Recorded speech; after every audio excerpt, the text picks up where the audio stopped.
Oke, lantas cerita anime pun berlanjut di Spermi Gridlock chapter 713. Maka dari itu Mimin akan langsung lanjut saja ke ceritanya. Sebelumnya sini diperlihatkan bahwasanya Lusu kali ini tengah pergi meninggalkan Nieting dan juga siswa Enjin. Dan pada waktu itu, Nieting dan juga siswa Enjin memperhitungkan sesuatu terkait apa yang harus dibantu atau diperbuat kepada Lusu. Dan kali ini Lusu akan kembali ke tempatnya. Dan pada waktu itu, Lusu kemudian memikirkan sesuatu di mana dia akan menemukan tempat di mana dia berada di Yellowstone. Tak lama setelah itu, Lusu pun diperlihatkan saat ini tengah berada di suatu tempat. Ia kemudian membaca sesuatu dari berita di handphonenya. Lusu kemudian membaca berita tersebut dan berkata dalam hatinya, "Informasi tentang reruntuhan ada di sini. Izinkan saya untuk melihatnya," ucap Lusu mengatakan dalam hati dan kemudian menyekrol HP yang ada di tangannya tersebut. Nampaknya Lusu ingin mengetahui terlebih dahulu reruntuhan yang akan dibuka di Amerika Utara. Dan kali ini berita itu menginformasikan bahwasanya ada lava yang kelihatannya cukup aneh. Bahkan di sana ada api dan percikan-percikan. Lusu pun kemudian membacanya. Pada awalnya beberapa turis menemukan bahwa lava yang tidak diketahui alasannya makhluk mulai bermukim cukup jauh dan kemudian bermutasi dengan kemudian beberapa kecepatan yang terbangun. Dan kemudian konsentrasi aura di Taman Yellowstone meningkat dan akhirnya dipastikan bahwa reruntuhan terbesar memang akan terbuka. Lusu membaca berita bahwasanya kali ini kelihatannya cukup aneh di Amerika Utara. Bahkan di Yellowstone tersebut memiliki aura yang cukup mengenaskan. Bahkan hewan-hewan yang ada di sana kemudian meningkatkan dan bermutasi begitu saja. Dan kali ini mereka kemudian mengganggu. Bahkan ada lava aneh yang kemudian harus diselidiki oleh Lusu seketika itu.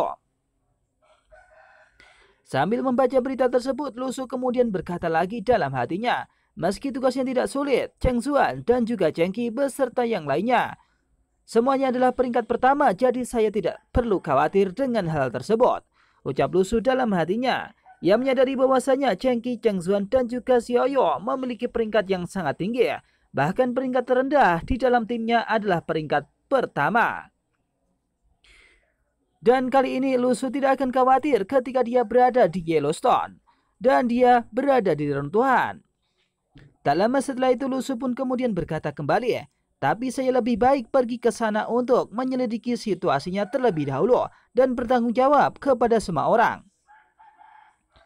Kali ini Lusu berharap bahwasanya orang-orangnya akan baik-baik saja. Maka dari itu Lusu akan mengecek terlebih dahulu ke tempat tersebut menggunakan kehampaan dan dia akan melihat situasi dan kondisi di mana reruntuhan itu akan segera dibuka di Amerika Utara. Tak lama setelah itu Lusu kemudian menutup handphonenya dan kemudian membuka kehampaan. Lusu kemudian berjalan ke kehampaan tersebut dan dia akan menuju ke suatu tempat di Amerika Utara. Lebih tepatnya dia akan menuju ke tempat reruntuhan dan juga magma dan lava yang kemudian telah dilihatnya dalam internet. Selang beberapa saat kemudian Lusu kemudian sampai di dalam lokasi tersebut, di mana itu adalah Yellowstone atau tempat di mana reruntuhan itu akan segera dibuka.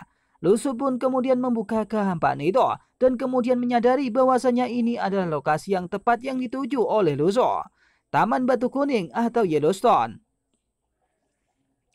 Setelah Lusu melihat situasi dan kondisi di mana ada lava yang kemudian berjalan cukup aneh, di sini Lusu pun kemudian memahami bahwasanya itu mungkin bukan lava. Karena lava itu tidak dekat dengan gunung atau lebih tepatnya agak lebih jauh. Lusu pun kemudian turun dari kehampaan tersebut dan kemudian ingin meng-cross-check langsung. Bagaimana mungkin lava itu bisa berada di sini? Lusu pun kemudian turun dan saat ini telah mengawasi lava tersebut. Ia kemudian berkata dalam hati, "Disinilah lahar misterius yang disebutkan dalam data tersebut." Ucap Lusu mengatakan bahwasanya kali ini dia sudah sampai di tempat di mana lava itu kemudian berada di berita yang telah diposting oleh orang-orang. Dan kali ini Lusu akan memperhatikan dan kemudian mengawasi lava tersebut. Apa yang aneh dengan lava tersebut? Seketika itu Lusu kemudian tertunduk dan dia mengawasi lava yang ada di depannya tersebut. Ia mengetahui dan kemudian berusaha untuk menyentuh lava itu dengan kekuatannya. Tapi apa yang terjadi di sini, tiba-tiba api itu kemudian menyala cukup terang. Bahkan lava itu memercikan api yang cukup terang. Lusu kemudian bingung dengan apa yang telah ia lihat kali ini. Itu seperti apa yang kemudian ia bayangkan sebelumnya. Lusu memahami api yang kemudian ada di tangannya kali ini sama halnya dengan api yang ada di dalam jiwanya, atau lebih tepatnya di dalam hatinya. Lantas Lusu pun berkata dalam hati dan memikirkan sesuatu kesamaan dengan api tersebut. Bagaimana ucapnya mengatakan itu dalam hatinya? Lusu menyadari bahwasanya mungkin saja api itu sama halnya dengan api yang kemudian berkobar dalam hatinya. Itu tampak seperti ketika Lusu berada di Luzhou dan menemui Yu Fuyao kali itu. Selang beberapa saat kemudian Lusu berkata dalam hati, "Oke, aku akan mengikuti. Di lava yang keluar dari jalan setapak ada sisa kekuatan yang mirip dengan api putih." Ucap Lusu mengatakan itu dalam hatinya. Nampaknya di jalan setapak itu dan kemudian lava yang keluar dari jalan setapak itu kemudian sama dengan api yang ada di dalam hati Lusu, yakni api putih yang kemudian menyala ketika dulu ia bertemu dengan Yu Fuyao. Tak lama setelah itu Lusu kemudian membayangkan ketika dia berada di Luzhou dan ia membayangkan bahwasanya itu adalah Yu Fuyao. Apakah kehancuran ini terkait dengan api putih? Ucapnya bertanya-tanya sambil melihat api tersebut. Atau apakah seseorang yang dapat membuat api putih menari secara tidak normal telah datang ke sini dan melakukan sesuatu? Tampaknya Lusu curiga dengan apa yang telah dilakukan oleh seseorang dan kali ini ia menyadari bahwasanya api itu mungkin dibuat oleh sesuatu atau dibuat oleh seseorang. Dan sehingga api atau lava itu kemudian cukup jauh yang memancar meskipun tidak dekat dengan pegunungan atau dekat dengan gunung. Setelah menyadari bahwasanya mungkin saja ada seseorang yang bermain di balik ini, maka Lusu begitu bersemangat dan dia akan melakukan sesuatu yang kemudian akan membuatnya terus tersenyum dan terus berjalan. Sambil bersemangat, kemudian Lusu berkata dalam hatinya, "Perjalanan ke Amerika Utara ini benar-benar memang sangat mengasyikkan." Ucap Lusu mengatakan itu. Ia membayangkan bahwasanya mungkin saja Yu Fuyao akan ada di sini. Meskipun sebelumnya Lusu telah dibantu oleh Yu Fuyao dan Yu Fuyao berhasil membunuh praktisi yang kemudian dianggap sebagai pemilik budak. Tapi di sini Lusu membayangkan bahwasanya mungkin saja itu adalah sesuatu yang disembunyikan oleh Yu Fuyao atau sesuatu yang belum berarti apa-apa. Bahkan di sini Lusu kemudian memikirkan sesuatu dan ia kemudian berangkat ke Amerika Utara untuk melakukan ekspansi atau lebih tepatnya menuju ke reruntuhan.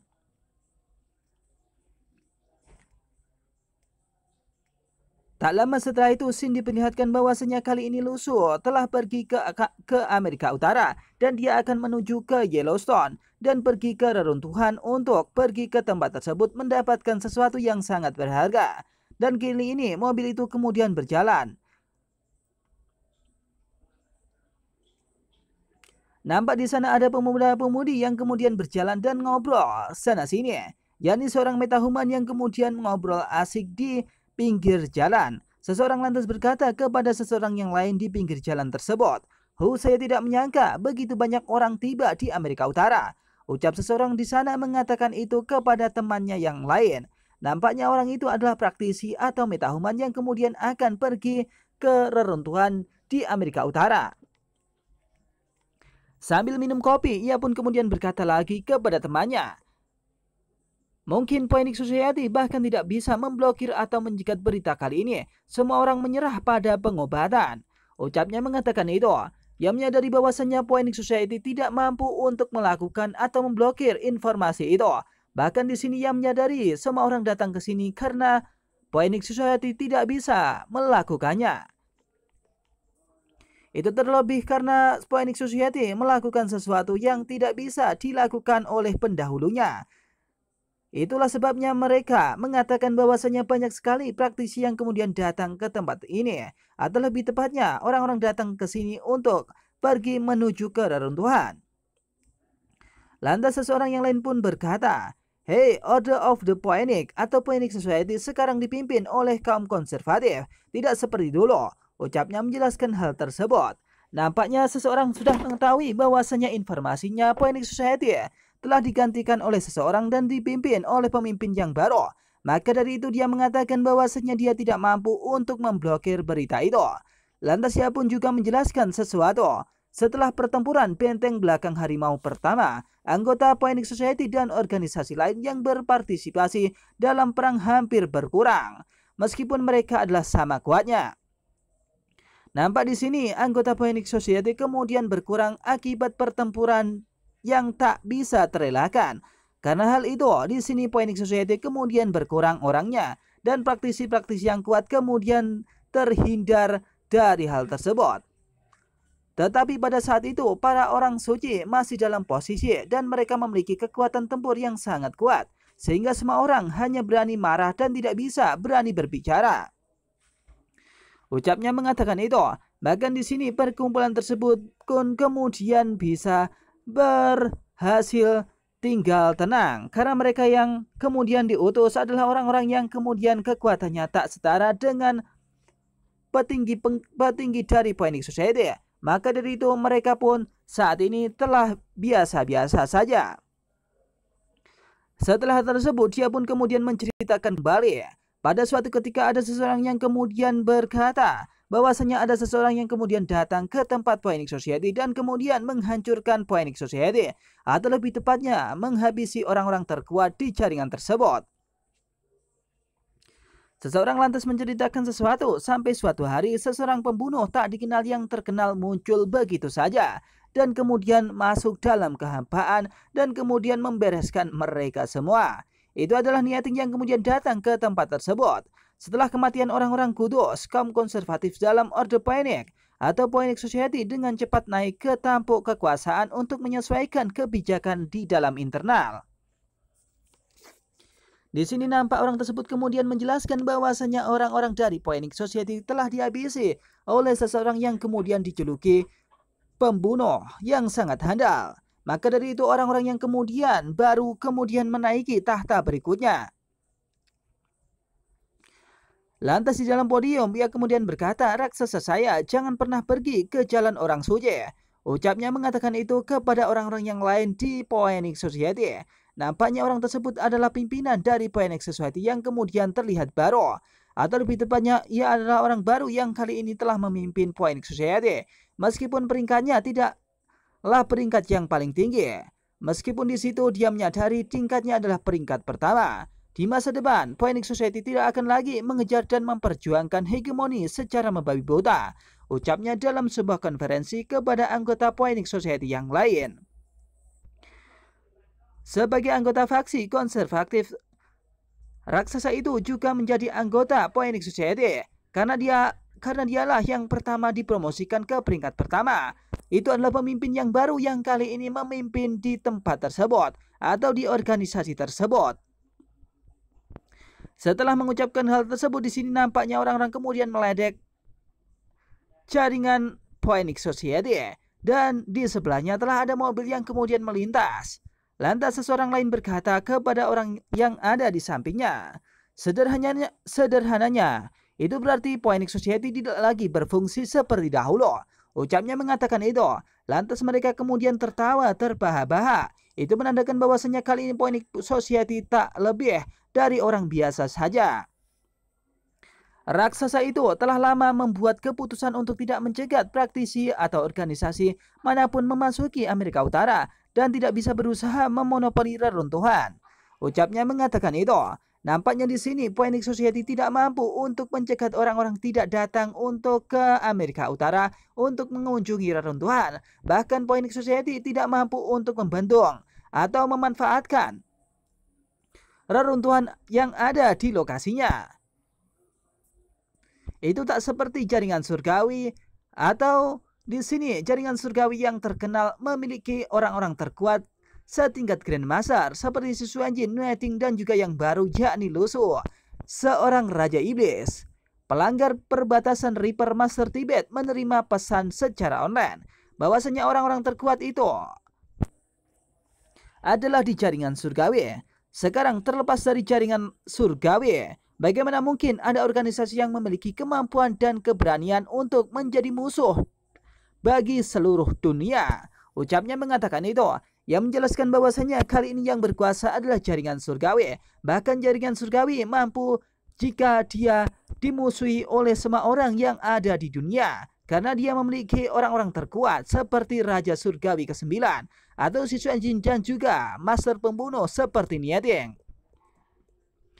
Setelah mengatakan hal tersebut, seseorang kemudian lantas berkata, Ya, jika reruntuhan dibuka di Huaxia, kali ini saya akan pulang dan tidak tidur nyenyak. Lagi pula mengambil harta adalah hal yang baik dan mengirimnya ke kematian tidaklah sepadan. Oleh sebab itu, aku akan pergi saja untuk pergi ke rumah dan tidak pergi untuk pergi ke reruntuhan.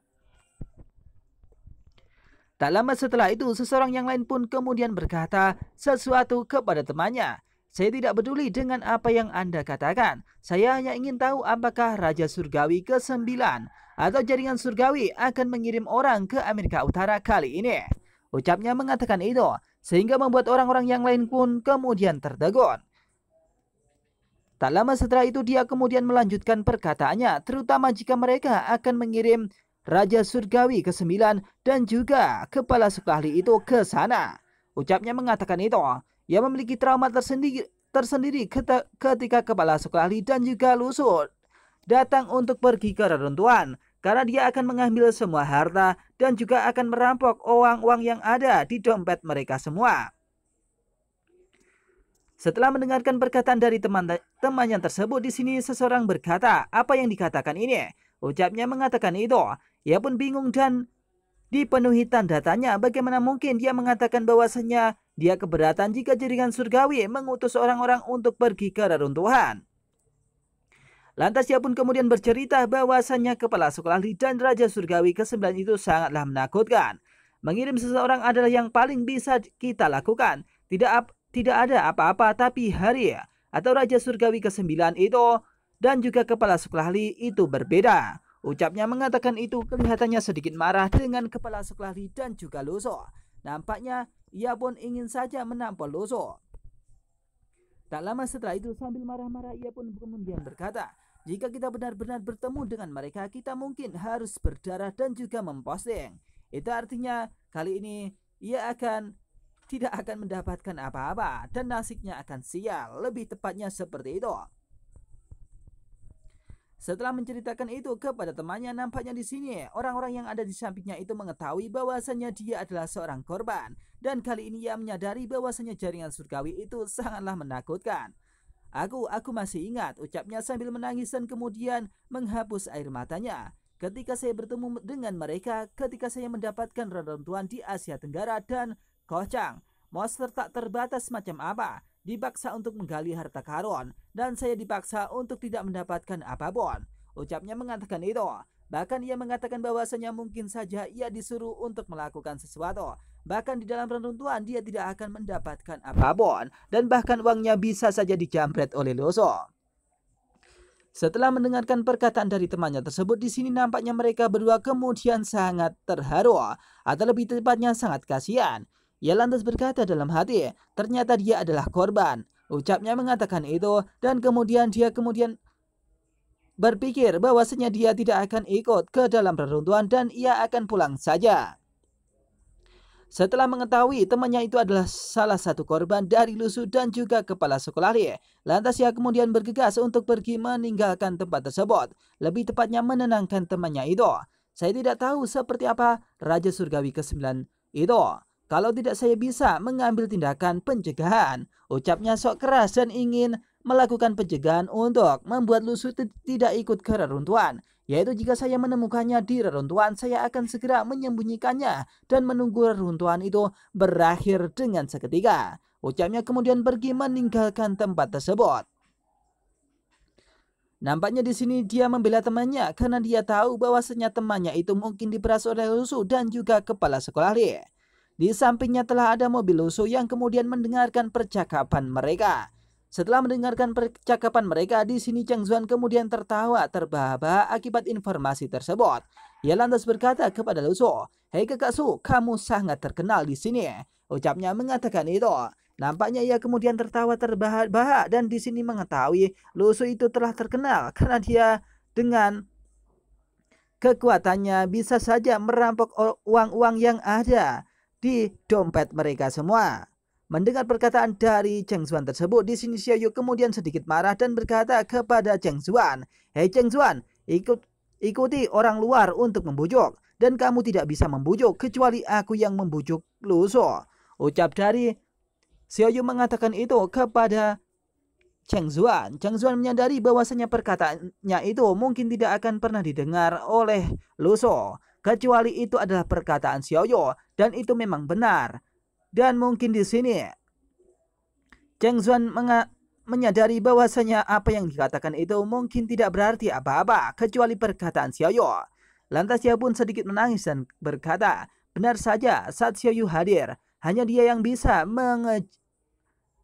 mengejek Lu Shou. Jika ada orang lain yang berbicara, mereka harus menghadapi serangan baliknya terlebih dahulu."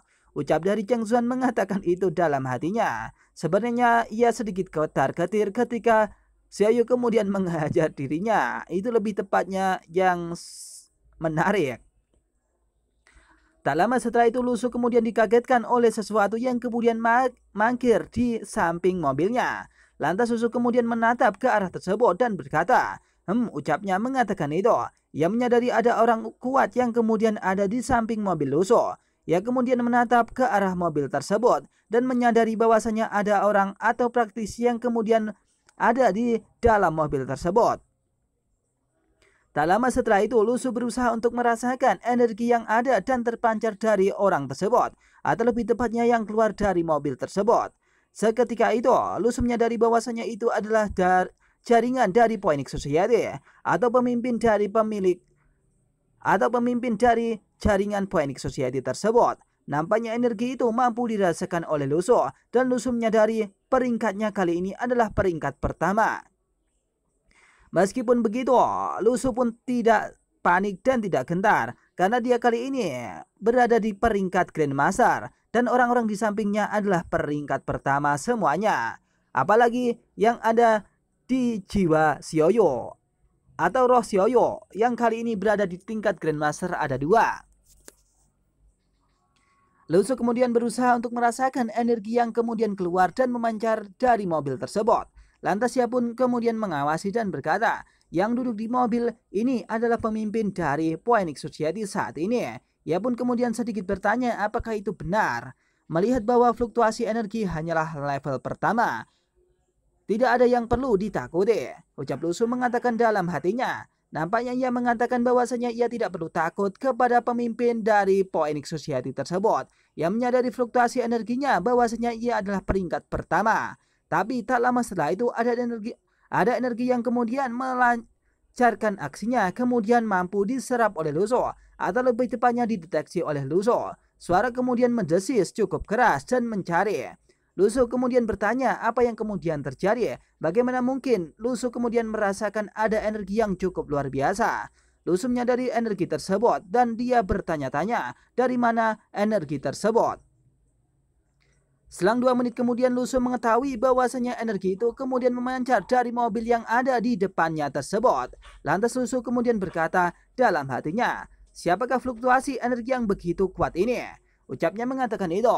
Lu Shou menyadari bahwasanya ada fluktuasi energi yang cukup kuat di depan mobil Lu Shou. Atau lebih tepatnya ada orang-orang yang kemudian ada di sana yang saat ini tengah bergerombol.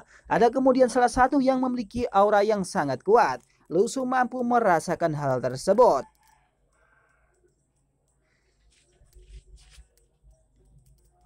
Lu Shou kemudian menyadari bahwasanya ada orang kuat di sana. Ia kemudian berkata, benar saja seseorang menyembunyikan kekuatan mereka di antara anggota Phoenix Society yang biasa-biasa saja di dalam mobil di depan itu.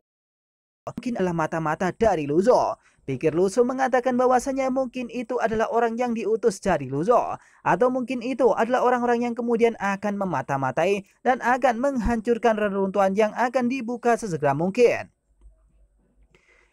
Setelah memikirkan hal tersebut, di sini Lu Shou kemudian memikirkan sesuatu lagi. Bagaimana cara untuk menyingkirkannya sesegera mungkin?